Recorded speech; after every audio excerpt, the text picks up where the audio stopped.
I'm going to give you all the info you need to make your decision between the Anvil Arrow and Aegis Gladius, and we're starting right now. Anvil Aerospace. Aegis Combat Assist. Activated. Systems green.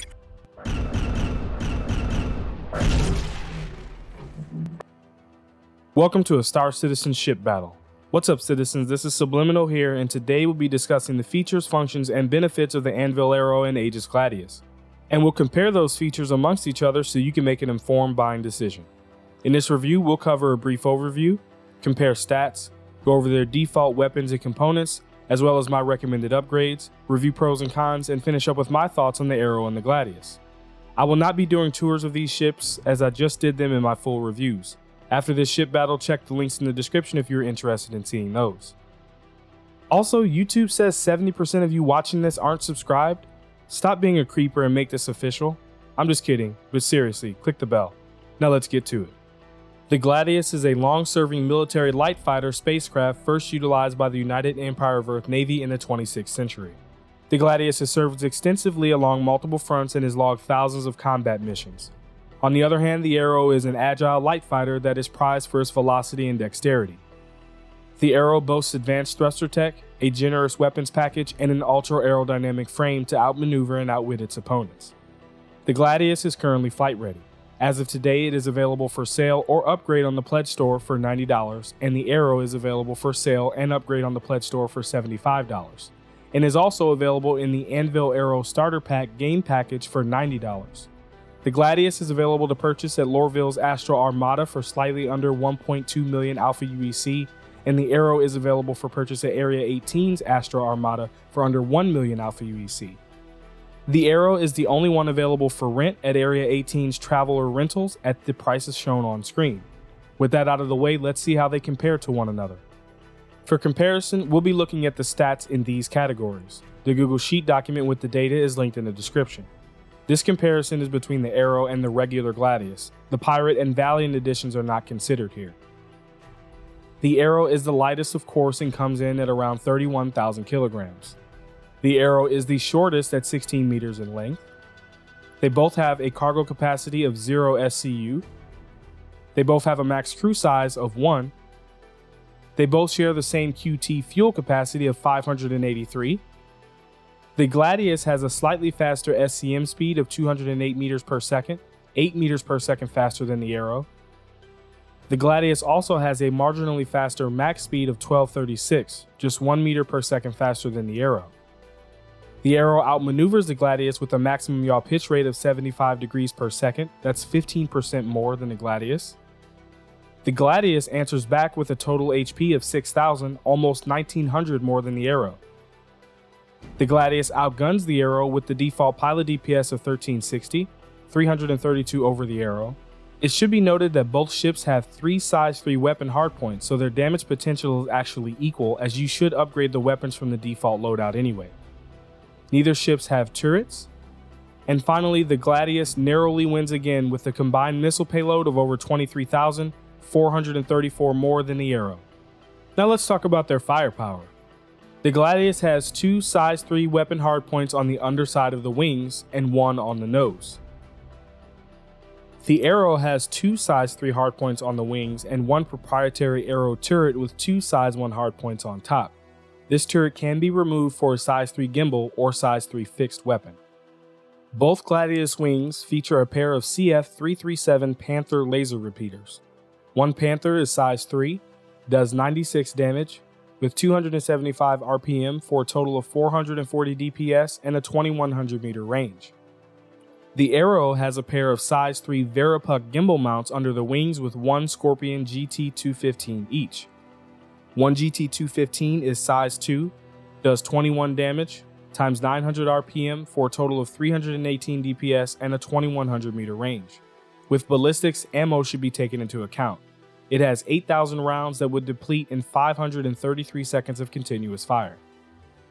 On the nose, the Gladius has 1 size 3 Mantis GT220 with 29 damage, 1000 RPM for a total of 480 DPS and a 2400 meter range. It has 4,000 rounds that will deplete in 240 seconds of continuous fire. The topside Anvil Arrow turret holds two CF-117 Bulldog laser repeaters.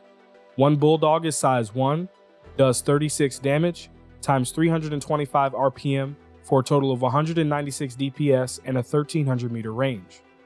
For missiles, the Gladius has two MSD-313 missile racks with one Arrestor 3s each. Arrestor 3s are size 3, are cross-section, do 4200 in damage, have a 3.5 second lock time and a 9,000 meter lock range. It also has two MSD-322 missile racks with two Ignite 2s each. Ignite 2s are size 2, are infrared, do 3,700 damage, have a 1.5 second lock time and a 5,700 meter lock range. This is a total of 6 missiles. It should be noted that the MSD-313 that holds one size 3 can be swapped out for another MSD-322 that holds two size 2 missiles. Doing this will give you more overall damage potential and 2 extra missiles. The Arrow does not have this capability. For missiles, the Arrow has two MSD-322 missile racks with two Ignite 2s each. Ignite 2s are size 2, are infrared, do almost 3,700 damage, have a 1.51 second lock time and a 5,700 meter lock range. It also has two MSD-212 missile racks with one Dominator 2 each.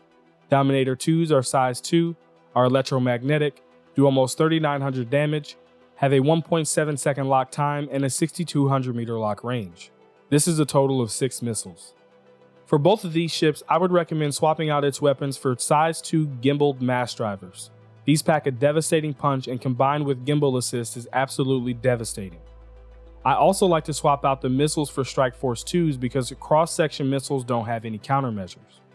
Now for the components. The standard power plant on the Arrow and the Gladius is the size 1 grade 3 Regulus with over 2100 max power generation per second and a 14-second power uptime. I prefer to upgrade my power plant to the best power generation. The caveat to this is its high power uptime will leave you vulnerable to EMPs, but this is a risk I'm willing to take. So I recommend the Breton. It will raise your power generation to over 4600. If the power uptime is a concern for you, then the JS300 would be my recommendation. For coolers, they come with two size 1 grade 3 bracer coolers that provide 260,000 max cooling per second each and a 13-second power uptime. My recommendation for the coolers is to use a split combination. The cooler with the fastest cooling rate and the cooler with the shortest power uptime. This will be the Zero Rush and Ultra Flow, bringing the cooling rate up to 678,000 and the power uptime to 3 seconds, taking the advantages of both. The only component difference between the Arrow and the Gladius are the shield generators. They have one size 1 grade 3 all-stop shield generators with 5400 capacity that regenerates 270 hit points per second. The difference is the Arrow has 1 and the Gladius has 2. This doubles the shield capacity on the Gladius. Because the Arrow has just one shield generator, the decision is that much more important, so I've chosen the FR66. It has a good health pool and a great regen rate. For the Gladius, I recommend using the split combination like the coolers. We want to combine the best regen rate for one cooler with the best capacity for the second cooler. For the Gladius, this would be the Palisade and Mirage. And last but not least, the QT drive they come with is the size 1 grade 3 Beacon quantum drive with a 253 megameter per second quantum speed, a 2.25 second spool up, and a 12-second cool down time. My recommendation for the QT drive is a bit more of a preference. I want the fastest QT drive that can make the trip from Port Olisar to Microtech, so I would pick the Voyage. The Arrow loadout would cost you around 177,000 Alpha UEC and 220,000 for the Gladius. If you don't have the Alpha UEC to spend on it all at once, I would recommend buying them in the following order. The DPS calculator over at Urkel.games was exceptionally important for my recommendations in this ship battle. After you watch the rest, check out the link in the description. It will take you to these unique loadouts that we have just discussed. Here you can find prices and locations on where to find these items in the verse. So why should you buy one ship over the other? For the Arrow, its small size certainly gives it an advantage, as well as the ability to be stored in smaller locations. Combine that with its agility and you have a force to be reckoned with. For the Gladius, its hull HP makes it a lot tougher. Combine that with the second shield generator that gives it double the shield capacity and you're an unstoppable force by comparison. In addition, having the capability of using a total of 4 size 3 missile racks can be detrimental. So, my thoughts. This should have been a tough one. Take a look at this clip so you can have an idea of my frustrations.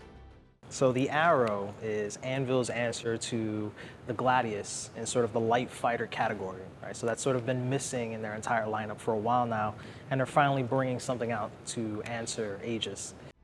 The rivalry of these ships should have resembled this, or this. But because of the agility and speed of the Arrow, CIG decided to nerf it by removing one of its shield generators. That's 50% less shield capacity.